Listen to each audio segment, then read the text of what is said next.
when I showed up the first day, and you guys both said you were engineers, and you probably saw my face go, ugh.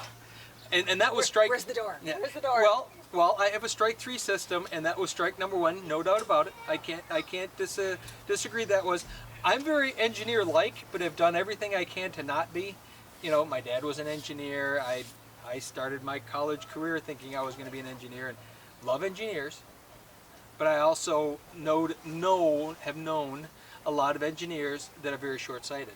They get so caught up into the one thing that they do that they try to make the whole world fit into that one little thing they do. And so that was strike number 1. But I think I admitted that to you the first day. I think I said, ooh, that's not going to work. But what's really interesting is we tend to work with a lot of engineers.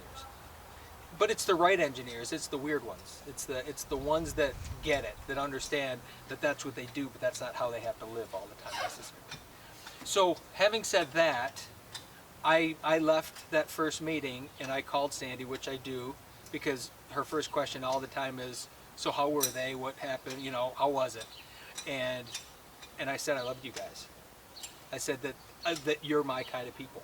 I mean, right away we talked about antiques. We talked, you know, you showed me your stuff. Right. I mean, you had me at hello on that one. I mean, it's just the way it is. And that was the only strike, and yet I also knew it wasn't a strike. You know, so it was sort of my fake strike. And you guys are awesome. I mean, all of it, what you've shared thus far, even sending that email about how you're feeling about it and the transparent, the emotion on the relationship, that's really important. Because that's unsolicited. Here we're soliciting, what would you say about this and that? But you still felt willing to share how you felt, not because we asked you to, but because you were compelled to. That is huge to me, because we feel the same way. And we live in a world that doesn't tend to act that way. They might feel that way somewhere down deep, but most people never act on it. Most people never share their true feelings about anything.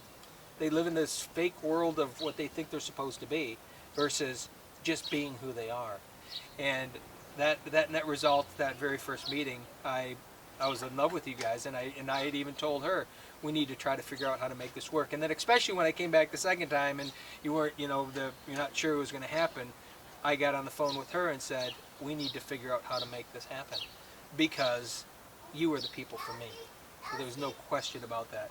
And then, of course, I love when the girls come out, and I love Casey's 100 questions. Erin is very quiet, kind of stands back. Casey wants to know, why are you doing that, and why is this right here? What's this? Is that what I think it is? And I really like that, because yeah, it's funny that they have the same, you know, 2 parents, and they end up being very different. Very different children. Erin is just always exploring and always doing, and she's always there. But Casey's always asking questions. Why this? What are you doing? Why is that? How come you're doing that? You should have been around when she was 2 and 3. Oh, really? Oh, man. Yeah. Oh, why? Yeah, exactly. Why? But yeah, it's been a lot of fun, and I love to see that. There's my eldest playing with your youngest. Which I'm is loving kinda this. cool. It is really cool Yep. that one of the contractors is out here bonding with our girls, having a great time, entertaining them. And she's entertaining herself. Yeah, she's probably having a little fun there too. She's having But- fun. They're making a trap for the frogs. Or Yeah, something, it looks they're like. making a Trap home for the toads. frogs in the skimmer, which Which is kind of that rocks. appropriate. Kind of appropriate. You'll find a few in the future in there, I'm sure. Oh my gosh, yes, we have found all kinds of fun things in our old pool.